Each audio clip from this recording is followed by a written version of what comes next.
आज दिल्ली के private schools के संबंध में एक बहुत बड़ा फैसला माननीय सर्वोच्च न्यायालय से निकल के आया है और ये फैसला मैं समझता हूँ कि दिल्ली के पेरेंट्स के लिए, जिनके बच्चे प्राइवेट स्कूल में पढ़ते हैं, जो अपने बच्चों को पढ़ाना चाहते हैं, दिल्ली के उन स्टूडेंट्स के लिए बहुत बड़ा फैसला है, बहुत ऐतिहासिक फैसला है। और इसकी एक तरह से इतना न्याय इससे दिल्ली के पेरेंट्स को और दिल्ली के बच्चों को मिला है कि इसके तारीफ के लिए मेरे पास शब्द नहीं है। बहुत अच्छा फैसला माननीय सुप्रीम कोर्ट ने दिया है। मैं उसके बारे में थोड़ा सा बात करूंगा, लेकिन उससे पहले इसकी पृष्ठभूमि आपके सामने रखना चाहता हूं। दिल्ली में ये सरकार एजुकेशन को बहुत प्रायोरिटी पे लेके काम कर रही है, ये सबको पता है। इसी प्रायोरिटी में हम गवर्नमेंट स्कूल का बजट बढ़ाया, हमने यहाँ क्वांटिटी ऑफ एजुकेशन और क्वालिटी ऑफ एजुकेशन दोनों पे काम किए। लेकिन हमसे पहले जो सरकार काम करती रही है, उन्होंने गवर्नमेंट स्कूल को जानबूझ के बर्बाद किया ताकि नेताओं ने प्राइवेट स्कूल खोले, अफसरों ने, बहुत सारों ने रिटायरमेंट के बाद या अपने परिवारों के, उनके जानकारों के प्राइवेट स्कूल खोले और एक नेक्सस बनता चला गया। बहुत सारे स्कूल, प्राइवेट स्कूल नेताओं के नाम पे ही हैं, उनके परिवार के नाम पे हैं। सत्ता में बैठे हुए लोग थे जिनकी जिम्मेदारी थी कि गवर्नमेंट स्कूल्स को ठीक करें। वो लोग गवर्नमेंट स्कूल की हालत जानबूझ के खराब कर करके प्राइवेट स्कूल खुलवा रहे थे और प्राइवेट स्कूल्स के लिए ऐसे रूल्स एंड रेगुलेशंस बना रहे थे जो उनके लिए फेवरेबल हो। पेरेंट्स और बच्चों का शोषण कितना ही होता रहे उसमें। ये सरकार आई तो इसने गवर्नमेंट स्कूल की ओर भी ध्यान दिया और इस बात पे भी ध्यान दिया कि प्राइवेट स्कूल्स को लेके जो रेगुलेशंस हैं, प्राइवेट स्कूल को लेके उनकी फंक्शनिंग को लेके जो सुप्रीम कोर्ट ने या हाई कोर्ट ने समय समय पे जो ऑर्डर्स दिए हैं, उनको भी पालन कराया जाए। तो जब हम ये कर रहे थे, इसी बीच में हमने देखा कि दिल्ली के जो 450 स्कूल हैं जो सरकारी ज़मीन पे बने, करीब 450 स्कूल्स हैं, ये अलग अलग डिपार्टमेंट से लेके ज़मीन पे बने हुए हैं। इनकी अलॉटमेंट लेटर में, टर्म्स एंड कंडीशंस में ये लिखा गया है कि ये फीस सरकार से पूछ के बढ़ाएंगे और इसको ये मान नहीं रहे थे। इनफैक्ट ये तो लंबे समय से इनको प्लॉट देने की प्रथा चली आ रही थी। यहाँ मैं ये भी कहूँ कि ये सरकार प्राइवेट स्कूल्स के खिलाफ नहीं है। प्राइवेट स्कूल्स कुछ बहुत अच्छा काम कर रहे हैं, उन्होंने क्वालिटी एजुकेशन को दिल्ली में मेंटेन करने में काफ़ी अहम भूमिका निभाई है। लेकिन एडमिशन प्रोसेस और फीस कितनी ली जानी है स्टूडेंट से, इसमें गड़बड़ियाँ हैं। हमारा सारा रेगुलेशन वहाँ है, आप क्या पढ़ा रहे हैं, कैसे पढ़ा रहे हैं, कितनी क्वालिटी मेंटेन कर रहे हैं, इसमें हम बिल्कुल इंटरवीन नहीं करना चाह रहे। Many of them are doing best, पर इसमें जरूर इंटरवेंशन है कि किसको एडमिशन देंगे, किसको मना करेंगे, किस बेस पे देंगे और साथ साथ फीस कितनी लेंगे। पेरेंट्स का शोषण नहीं कर सकते प्राइवेट स्कूल फीस के नाम पे। तो इसको जब हमने स्टडी किया तो ये देखा कि जमीन देते वक्त जितने टर्म्स एंड कंडीशंस रखी गई थी, जो लीज डीड वगैरह, जो अलॉटमेंट लेटर में कंडीशंस रखी गई थी, उनको उनसे पहले या उस दौरान, उसके बारे में सुप्रीम कोर्ट की बहुत बड़ी ऑब्जर्वेशन थी। सुप्रीम कोर्ट ने कहा कि जो स्कूल से इनको जमीन दी गई है वो बिना टर्म्स एंड कंडीशंस के कैसे हो सकती है। The allotment of land belonging to the people act particularly no price is meant for serving the public interest, that is spread of education or other charitable purpose.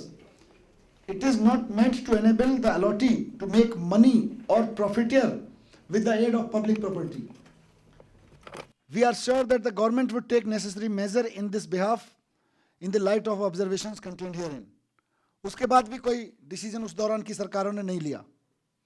फिर बाद में भी मुकदमा चला कोर्ट में। 2004 में माननीय सुप्रीम कोर्ट ने एक बार फिर से कहा कि we are directing the director of education to look into letters of allotment issued by the government and ascertain whether they have been compiled with the schools. The exercise shall be compiled within a period of 3 months from the date of communication of this judgment to the director of education. If in a given case the director finds non-compliance with the above terms, the director shall take appropriate action steps in this regard. मतलब 2004 में इन 450 schools के लिए कहा गया था कि जो terms and conditions हैं लेटर, इनको जनता की अरबों रुपए की ज़मीन लगभग फ्री देने के लिए या जो भी टर्म्स एंड कंडीशंस हैं उनको पालन करवाएं, 3 महीने के अंदर करवाएं। उस दौरान भी नहीं की गई। और उसके बाद अब जब हमने ये सारी चीज़ें इंप्लीमेंट करनी शुरू की, हमने एक सर्कुलर भी जारी किया इस बारे में कि सरकारी ज़मीन पे चल रहे प्राइवेट स्कूल सरकार से पूछ के फीस नहीं बढ़ाएंगे, सरकार से पूछे बिना फीस नहीं बढ़ाएंगे। इसके लिए आपको सरकार से परमिशन लेनी पड़ेगी। अब सरकार से परमिशन, सरकार किस तरीके से परमिशन देगी, हमने उसको भी पूरा प्रोसेस तय किया और इफेक्टिव व्यवहारिक प्रोसेस बनाया उसका।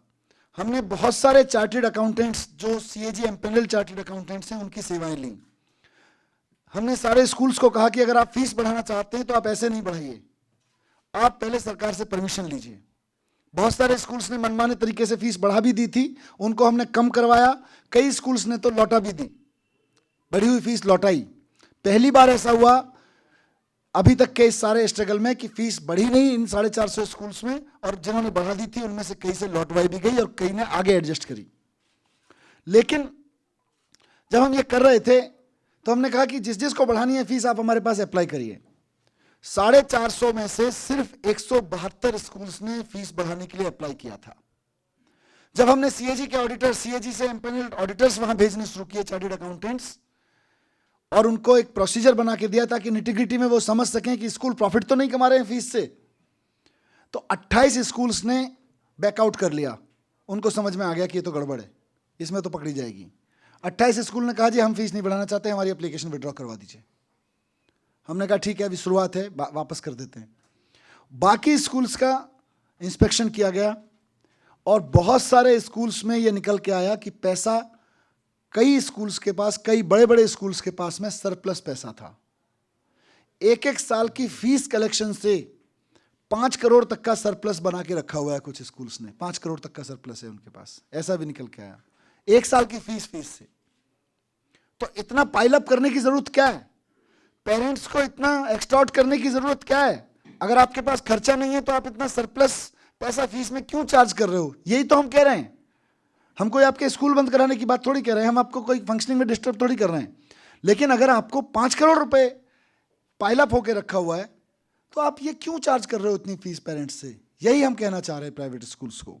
लेकिन वो मानते नहीं हैं, बार बार उनको शायद आदत लगी हुई है कि पुराने जैसी सरकारें होंगी, सरकारी स्कूल में इंटरेस्ट नहीं होगा, प्राइवेट स्कूल्स के साथ स्टेक होल्डिंग हो जाएगी। मैं सारे प्राइवेट स्कूल्स को ये कहना चाहता हूँ कि हमारी आपसे कोई दुश्मनी नहीं है। हमारा आपसे कोई पर्सनल रिवेंज थोड़ी लेना है। हम आपको सिर्फ फीस में और एडमिशन प्रोसेस में ट्रांसपेरेंट करना चाहते हैं। सुप्रीम कोर्ट ने भी ऑब्जर्वेशन की है और आज बहुत अच्छी ऑब्जर्वेशन की। आज के मामले में भी उन्होंने कहा, अदालत ने, कि आप सारे लोग अलॉटमेंट लेटर साइन करके आए हो, आप सारे लोग पढ़े लिखे लोग हो, आपको पता है कि उस अलॉटमेंट लेटर में क्या लिखा है। आपने बिना पढ़े लिखे साइन नहीं किया होगा, उसके बावजूद आप कह रहे हो कि अलॉटमेंट लेटर की शर्तें मानने से मना कर रहे हो। यह कैसे हो सकता है? उन्होंने कुछ रिएक्शन दिए तो माननीय सुप्रीम कोर्ट ने आज बहुत कड़े शब्दों में भी कहा, जैसी मुझे सूचना मिली है, कि अगर आपको लग रहा है कि इन अलॉटमेंट शर्तों का पालन नहीं हो सकता आपसे, तो आप ये जमीन छोड़ दीजिए खाली।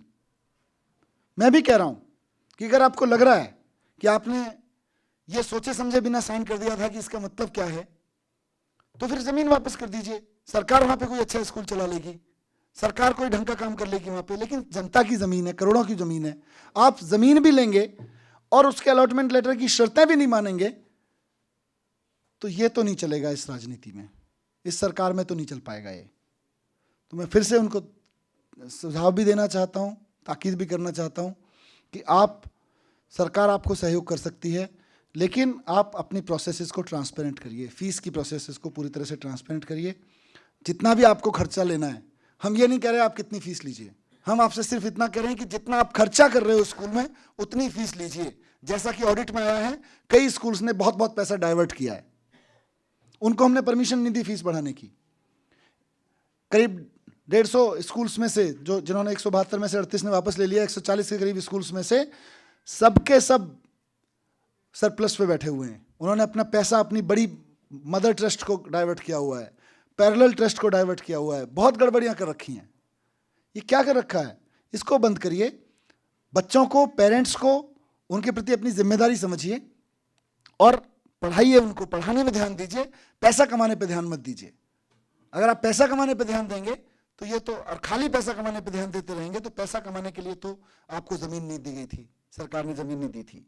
अगर आप सपोर्ट करेंगे सरकार भी आपका सपोर्ट करेगी, लेकिन अगर आप इस तरह से करेंगे बार बार तो फिर सरकार भी क्यों सपोर्ट करेगी आपका। मैं आपके सामने यही कहना चाहता था कि ये बहुत अच्छा फैसला है। हम फिर से शुक्रिया अदा करते हैं माननीय उच्चतम न्यायालय का, और इससे पेरेंट्स को और बच्चों को बहुत, उनके लिए बहुत बड़ा फैसला है।